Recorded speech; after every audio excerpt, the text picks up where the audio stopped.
Jura is going to accomplish Mamushi's dying wishes.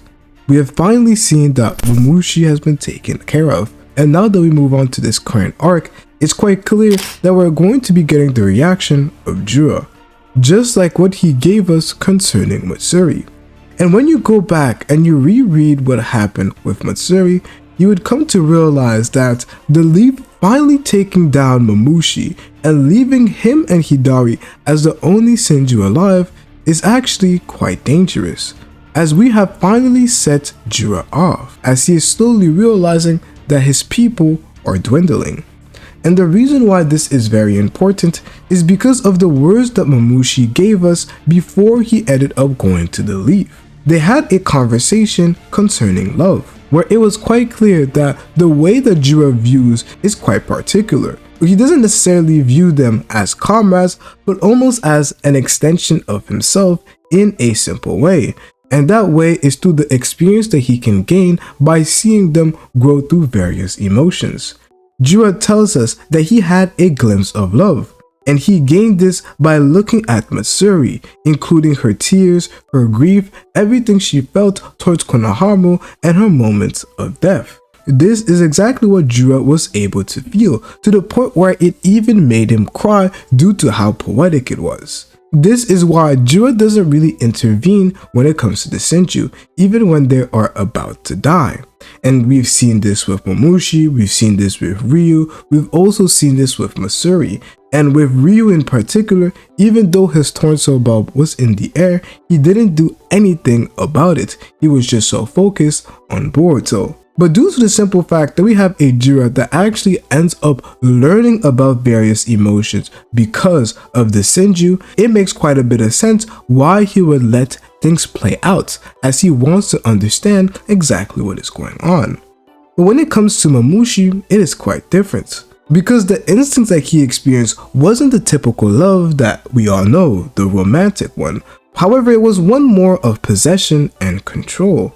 As this is exactly what Mamushi tells us, that when it came to Ada, what he really wanted was to control her superior genetic information. He wanted to make it his. And he tells us that he doesn't really care about love in the way that was expressed with Matsuri. He just feels that we as divine trees ought to thrive more as a species. And Jura says thrive, and he says, I see, this is interesting.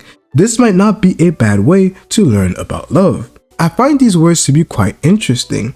Not only due to the fact that we have a Jura that is quite intrigued about love, this has been a very unique and well-written part of his character, but due to the fact that Mamushi mentions thriving not as an individual, but as a species. The species he is referring to is the divine trees. And how exactly are the divine trees supposed to thrive? Because clearly at this moment, they are not thriving at all. Their numbers are dwindling. They are about to go extinct. And the person who seems to hold the power to preventing that to happen is Jura. As we have seen before, that although the other Shinjus like Matsuri can contribute to somebody being brought back as a divine tree, the final person who has the say-so is Jura. This is why what Jura tells us next is quite important. It's because he tells us that he agrees with Mamushi. The Shinju should thrive. And the first step towards a species thriving is having more numbers, making it harder for that species to go extinct. This is what I really find quite intriguing, because we've always had this thought, why can't we see more Shinju? We've seen the likes of Ryu come to be after the 4 initial Shinju were met. And the way that came to be was quite simple. Shinki was turned into a tree by Matsuri, and then it allowed for his Thornsaw bulb to be founded in this Shinju dimension. His Thornsaw ball was then placed onto the cube in their dimension, and that was connected to the divine tree, where the divine tree roots ended up spawning the Shinju. All of this was done under the authorization of Jura, but Jura, also as the one who controlled the divine tree roots, is what made all of this possible. For him to say that he believes that the Shinju should thrive, agreeing with Mamushi, tells us that by observing what took place and his constant quest at figuring out love, I believe that what he is going to be doing next is growing his people. Because let's examine what he could actually have learned through this arc. What he has learned in this arc is quite simple. We see a character like Inogen who is willing to sacrifice himself to end up protecting his village. This is something that he himself has not come to understand. For Jura to understand love, he will have to understand the concept of selflessness.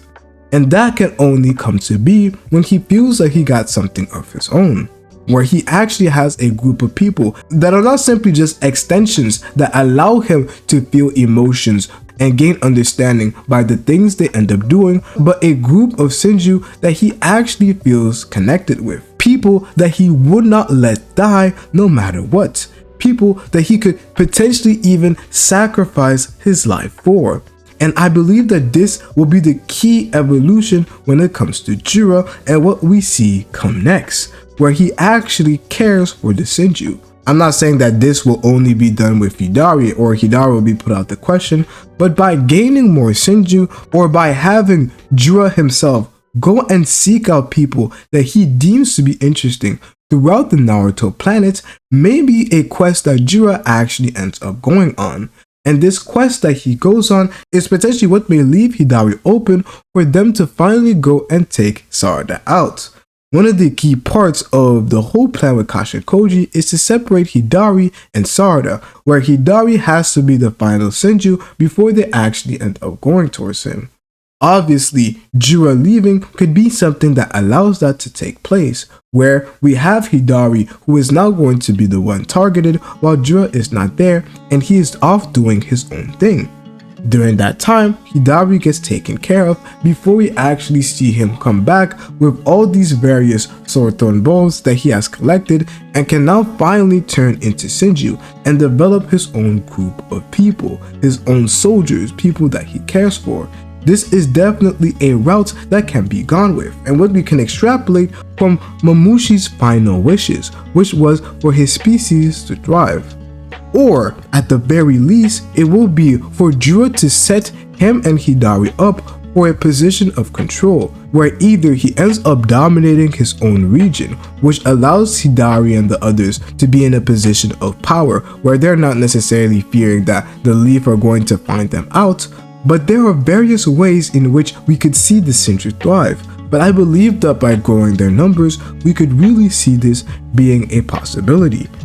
Jura is a smart character, and by seeing their people dwindle down this much is going to be raising a couple bit of questions. But the last thing that we ended up seeing in that chapter was Boruto chilling in the 10 Tails dimension, the dimension where we see the missing Otsutsukis. I know we haven't seen too much about them, I know we haven't gotten much lore, but I still believe that they are going to play a very intriguing part. I feel like there's going to be almost a third faction that could potentially be introduced that just makes everything a mess. One thing about Kashinkoji's ability is that it allows him to see the future. However, by changing that future, Kashinkoji is allowing new futures that probably did not happen because the world was already cooked and the enemies had already won. Because those futures are not happening, there is potential opportunities for new enemies to be introduced, where we could potentially see a hint of the missing Otsutsuki's and their potential whereabouts or a bit of their lore. We see that Mamushi and Boruto are working together, and since Boruto is alone in the 10 Tails dimension, observing what happens after a Thorntail bulb ends up rotting, since Mamushi wants Boruto to survive so that he can take his body as his own, I believe that it is quite fair that Mamushi could potentially reveal information to Boruto concerning these Otsutsukis. Information that may be valuable in allowing either Boruto simply to survive or for him to get an understanding of what may potentially come next. This is potentially some information that we could get concerning the Otsutsuki's, as we do see in one of the future panels that Jura gets injured. It would be interesting if a new faction, a new group ends up pulling up that ends up also fighting against Jura, The ones that would make the most sense would be the Otsutsukis, as looking at the Shinju, they may view it as an abomination, something that just should never exist, an evolution that was never supposed to take place, and thus we see them actually start trying to take out the Shinju. And they would look at a character like Kawaki and Boruto in the same way, because there are brand new Otsutsukis that didn't turn into the people that gave them their karma. Ishiki is dead, while Kawaki ended up getting this power, who was a regular human but now is an Otsutsuki. Boruto at the moment, he is the one in control of his body with the power of Mamushi, even though Mamushi cannot resurrect in his body. Looking at these characters, a planet full of abominations, it would be quite interesting to see exactly what would take place. So I'm definitely would be happy if we learn a little bit more about the Otsutsukis from Mamushi himself. But another important part of the new arc that we are about to see is the Hokage situation. One of the biggest stakes of this entire arc is the fact that there is going to be political change in the Leaf, which is not going to allow the work that Boruto and Kashinkoji have been doing to be any easier. It will become a lot more difficult. It was so serious that Kashinkoji deemed it best to have Kobu be killed. Something so serious as to take Kobu's life, although there could be multiple different other options at the table, is a very telling point that Kashinkoji may be telling us that it is simply worthwhile getting rid of Kobu because what comes next is so catastrophic for the future and makes it even harder for us to go towards that positive future and see the light at the end of the tunnel, that it is just simply best to kill Kobu. But that did not happen. As with Boruto's nature, he did not allow a simple person that is doing their job and didn't do anything wrong per se, just be killed for no reason. But that will have consequences. Although it is commendable, actions have consequences regardless of the intent. So what will happen next is going to be interesting. I do believe that there is potential for Kakashi. I do also believe that there is potential for somebody stricter. But one thing I do know is that Shikamaru is no longer going to be Hokage. And what that may mean for the village in the future is going to be critical in the next few arcs, as taking the Shinju, as we are now down to the 2 strongest Shinju when it comes to this next following arcs. I do believe that a character like Sakura, I feel like the way things ended up ending last chapter gave me kind of hope that we could potentially see Sakura maybe do something. I don't really know what you guys think about that, but there are just too many different variables that could potentially lead towards a civil war, different factions clearly being cemented in the Leaf, making it even harder, and could explain why the village is destroyed. We have characters like Shikamaru that is involved because of the help that he ended up getting from Boruto. We have Ino that is involved because of the secret communication that they had between Boruto, Shikamaru, and her during the Mitsuki fight. Sakura doesn't believe and like the way her daughter and her husband have been treated and deems that it is wrong and doesn't believe what she has been told. So there's just many different routes that this next arc could take that would make it extremely compelling. So you guys let me know what you guys think will happen in this next arc, and if you want to know one of my favorite theories at the current moment, make sure to watch this video right here.